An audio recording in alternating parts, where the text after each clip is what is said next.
The Uppermoons and Hashira versus the Anti-Sukuna squad. Now, the Anti-Sukuna squad will first go up against the Hashira. And already, the Hashira have a massive speed gap against the Anti-Sukuna squad since they just can dodge lightning, or upscale characters who can dodge lightning. And the only way to get them to master hypersonic is upscaling them by Akari barely dodging lightning, and still the Hashira will still be leagues faster since they're faster than characters who dodge multiple bolts of lightning at once. Domains won't work on the Hashira, nor will soul damage since they don't have souls, and the Anti-Sukuna squad just scale under the Hashira since the only way you get on the city level is upscaling Jogo's maximum meter, which they don't have any feats upscaling them off since city level attacks can just straight up one-shot them. And there's really no consistent way to get on the city level, while the Hashira do have a more consistent way to be in city level since they're able to fight Drug Muzan, and Drug Muzan will cause shockwaves that can shake the entire city in a full power Gyomei. Sorry to upscale this, but either way you put it, the Hashira just beat the Anti-Sukuna squad. Now for the Uppermoons. Everything I said about the Hashira will apply to the Uppermoons, but more so since they're faster, they have infinite stamina, and have better regen, so it's no dub that the Uppermoons win. I will admit though that the Anti-Sukuna squad could they not Uppermoon 5 or 6, but the rest of the Uppermoons just beat them. So in turn, the Anti-Sukuna squad don't beat neither the Hashira or the Uppermoons. Now for round 2, the top 9 strongest of the Anti-Sukuna squad will be put up against the Hashira and the Uppermoons, and the top 9 strongest are Yuta Akotsu, Kenji Akari, Yuji Tadori, Maki Zenin, Hajime Kashimo, Yuki Kusakabe, Choso, and Aoi Toto. Starting off with Toto versus Shinobu. Shinobu is way faster than him, and she could just poison him, and none of his attacks will win, including Boogie Woogie. And Shinobu could just poison him until he dies, and she also beats Choso the same way. Now I do think she also beats Kusakabe, but for this sake, let's say Kusakabe just wins. No. Now for Kusakabe versus Tengen. Yeah, Tengen just wins. He's way faster than Kusakabe and could just overwhelm him with his attacks. Plus he has range to just beat Kabe. Now for Yuki versus Tengen. To me, Tengen also wins this. Tengen's way faster, he has range.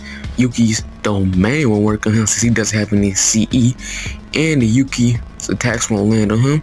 So Tengen can just overwhelm her and eventually just kill her with his speed. Now for Tengen versus Kashimo.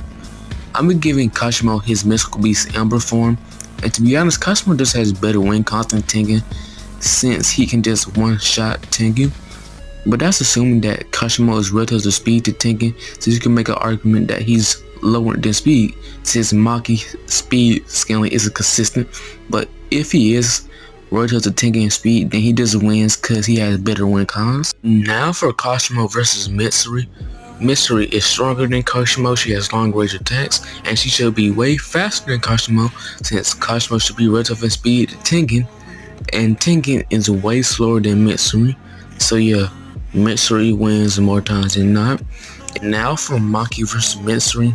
This be pretty close to pretty much relative in speed, but I still do see Mitsuri winning more times than not since she's physically stronger than Maki, and she has overall has better feats. Now for Mitsuri versus Akari. She pretty much beats Akari for the same reasons I think she beats Maki, but it's a little bit higher since she's faster than him. Now for Yuji versus Mitsuri. Yuji just wins since he scales higher and can take more than what Mitsuri can dish out. Now for Giyu versus Yuji. Giyu just wins this. I mean, he's faster, and plus he can just use Dead Calm to block most or if not all of Yuji's attack. Now for Yuta versus Giyu. I really don't need to explain why Yuta wins this. Now for Yuta versus Muchiro. Yuta still wins, but he will have some trouble with Muchiro's speed. Now for Yuta versus Rengoku. Rengoku is physically stronger than Yuta, can take most of Yuta's attacks, and could possibly just one-shot Riku. And plus Rengoku could also just hit Yuta with her knife form, so Rengoku just fatally wounds Yuta, then hits Yuta with her knife form, then he should win. So there's a really good chance of Rengoku winning this. Plus all the curse techniques that Yuta have copied really wouldn't do much to Rengoku, and Rengoku could just either dodge or just endure them. Like Jacob's ladder really won't do anything to Rengoku since Rengoku isn't a cursed object nor has cursed energy. And Rengoku could just dodge the parallel beam. And Rengoku again could just one-shot Rika.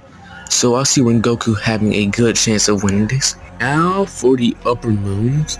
I'm gonna be skipping Kaigaku and Gyoko since they both are just bums. Now we'll be starting off with Gyutaro. I'm going straight to Gyutaro versus Kashimo. Now Gyutaro just wins since he has his poison, and Kashimo really has no way to permanently put Gyutaro down. Now for Gyutaro versus Yuki, if Tengen could beat Yuki, so can Gyutaro, and plus she has no permanent way of putting him down, and he could just outlast her and poison her. Now Maki should beat Gyutaro since she's stronger than him. Now for Tengu versus Maki. Not only is Tengu stronger than her, he has enough abilities to deal with her, and plus she doesn't have a good way to apparently put him down. And Tengu also beats Hikari for that same reason. Now for Tengu versus Yuji. Yuji just loses since he wouldn't be able to find out that where the main Tengu is, and Tengu could just overwhelm Yuji with his abilities. And Zokuten also beats Yuta for the same reason, because yes, Yuta is smart in battle, but it'll take him too long for him to find the main Tengu, and Tengu could just kill him once Rika's time limit runs out. So in the end, the anti-Sukuna squad still loses.